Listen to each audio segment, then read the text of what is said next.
है? ठीक ठीक सर जी। चलो स्टार्ट, रेडी।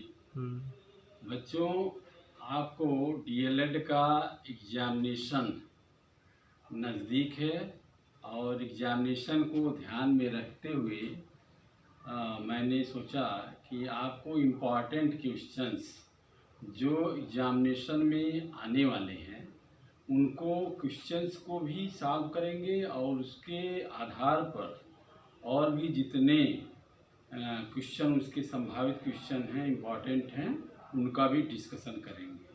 तो आइए हम लोग जो है कुछ क्वेश्चंस जो है ये डीएलएड फर्स्ट सेमेस्टर मैथ का जो कि आपके हमारे जो है यूट्यूब चैनल है एक्सपर्ट्स क्लासेज, नंबर है 9140366141, तो इस पर उपलब्ध रहेगा।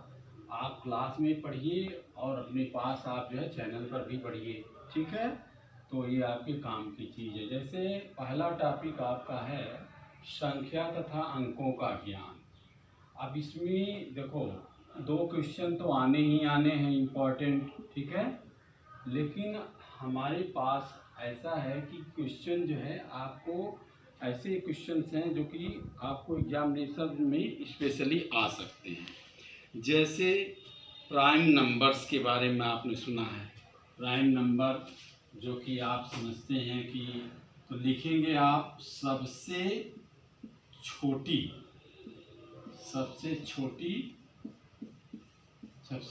प्राइम नंबर्स क्या होती है, प्राइम नंबर्स क्या होती है। अब इसका आंसर सबसे छोटी प्राइम नंबर्स क्या होती है, इसका आंसर आपको पता है। अगर नहीं पता है तो मैं इसको आंसर को क्लियर करता हूँ, ठीक है। सबसे पहले तो इसका आंसर आप जान जाइए। इस क्वेश्चन का आंसर हो गया सबसे छोटी प्राइम नंबर्स 2 होती है, क्योंकि स्टार्टिंग जो है 2 से होती है प्राइम नंबर्स की।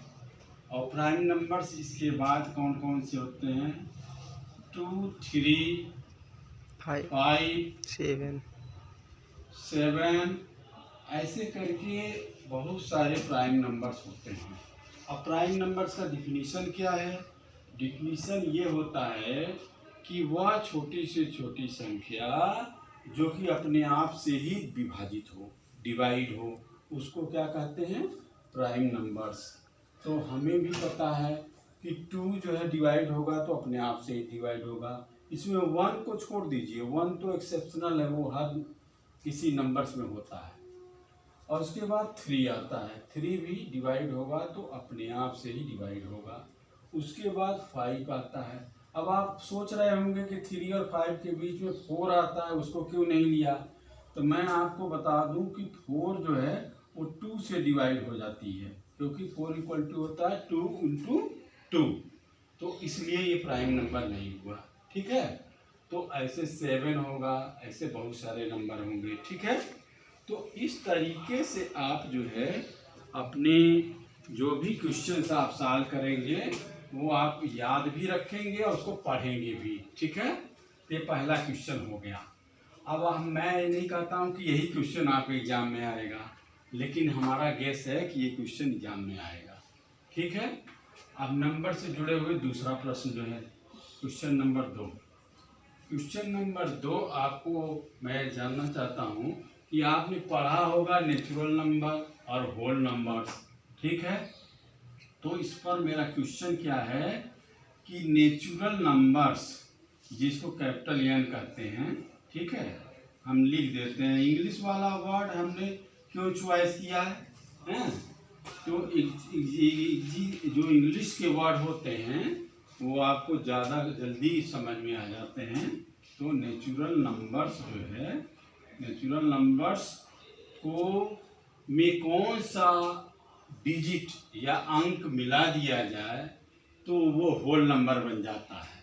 तो क्वेश्चन क्या बना कि नेचुरल नंबर्स में क्या जोड़ दिया जाए, में क्या जोड़ दिया जाए, नेचुरल नंबर्स में क्या जोड़ दिया जाए जो whole numbers, WHOLE whole numbers बन जाए, होल नंबर्स बन जाए।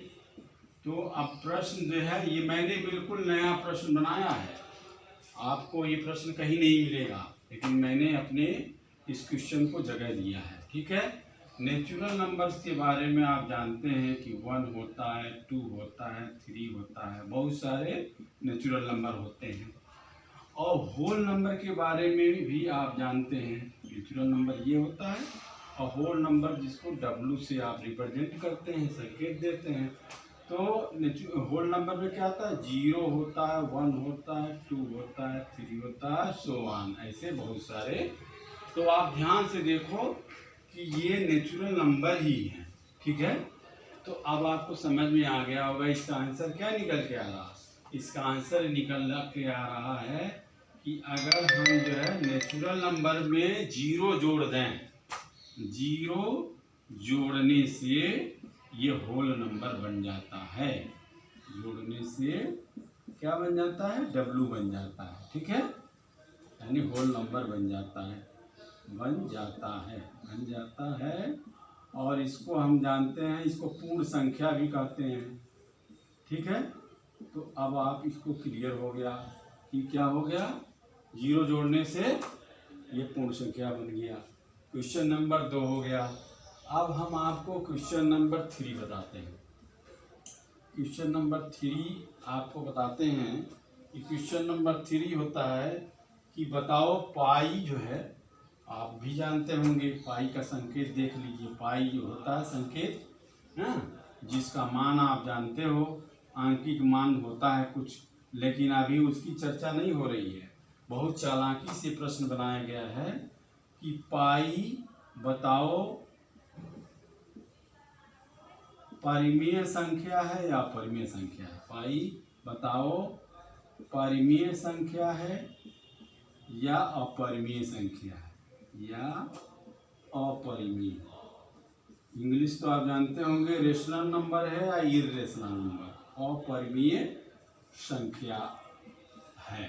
ठीक है, तो अब इसका आंसर आप ढूंढने की कोशिश करेंगे।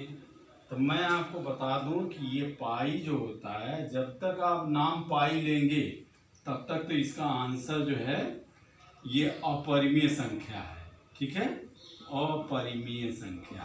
ठीक है, अपरिमेय संख्या हो गया। लेकिन जैसे ही इसका वैल्यू अगर लिख के आता है, मान लीजिए, माना पाई इक्वल टू क्या दिया है, 22/7, या 22/7, या इसी को लिखते हैं 3.14। अगर ये लिख कर आता है कि पाई का मान 22/7 है या 3.14 है, तो ये खट से परिमेय संख्या हो जाएगा। ठीक है, तो हमको क्या करना है, चालाकी है इसमें, इसीलिए मैंने अपने वीडियो में ये सारी बातें क्लियर किया है कि जब आपको ये लिख कर आता है कि ऐसे, इसको इम्पोर्टेंट बनाने के लिए सिंगल इन्वर्टेड कामा में भर दिया कि पाई बताओ परिमेय या अपरिमेय है।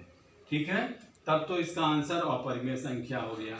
लेकिन अगर ये क्वेश्चन जो है बन जाता है कि अगर पाई का मान 22/7 या 3.14 दिया है, तो ये क्या हो जाएगा, इसका आंसर बदल जाएगा, तब ये जो है परिमेय संख्या हो जाएगा। इसीलिए मैं अभी इस प्रश्न को यहाँ ले नहीं रहा हूँ, ये क्या हो जाएगा, तब परिमेय संख्या हो जाएगा। ठीक है, अब आपको समझ में आ गया होगा। ठीक है, तो जैसे केवल पाई लिख कर आता है प्रश्न में, उसका आंसर हो गया अपरिमेय।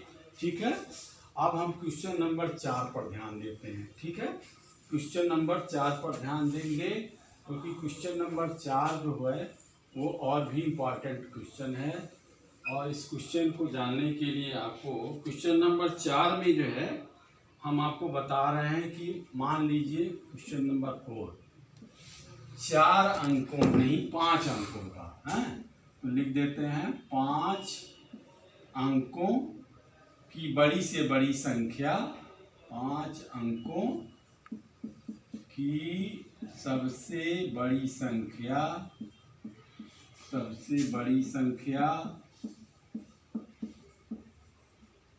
एवं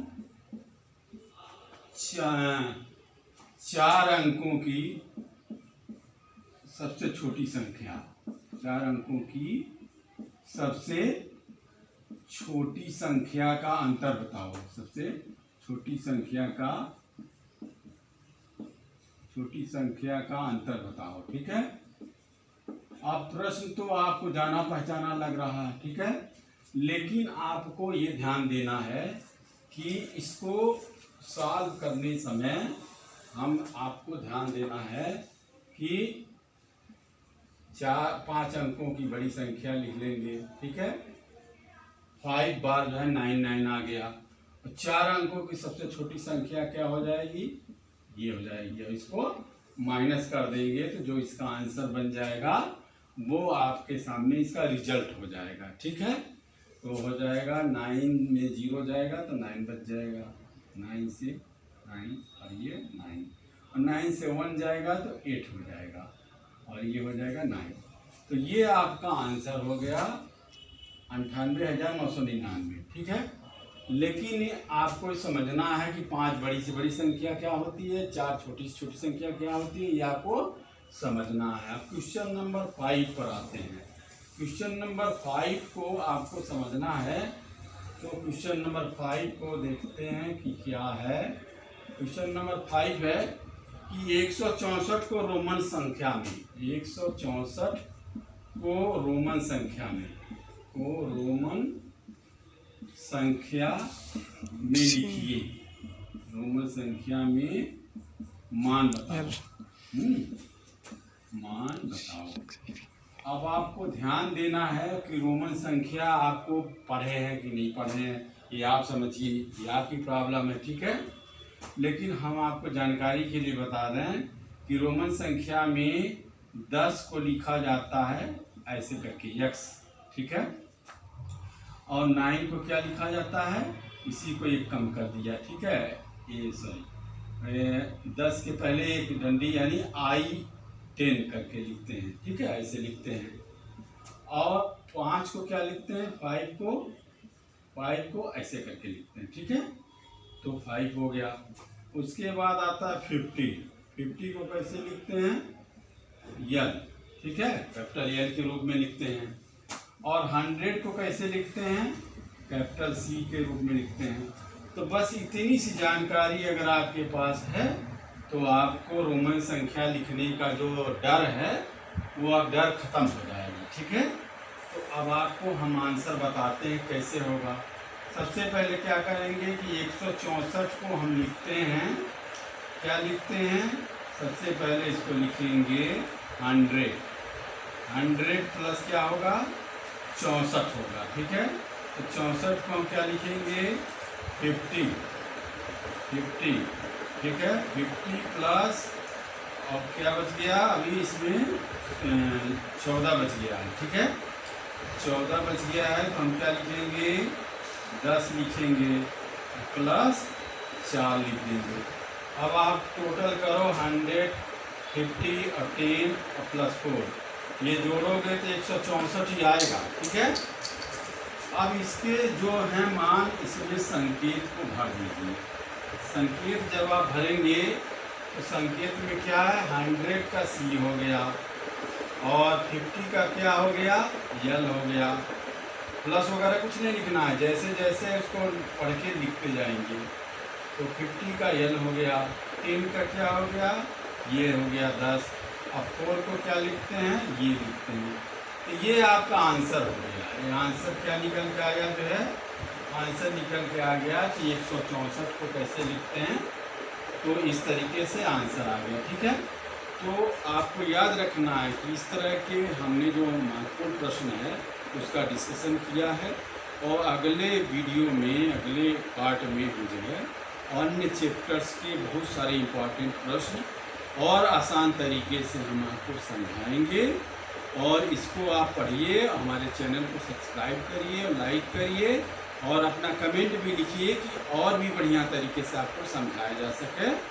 और मेरा अनुभव है कि ये सब इम्पोर्टेंट प्रश्न हैं। और thank you. Okay, thank you.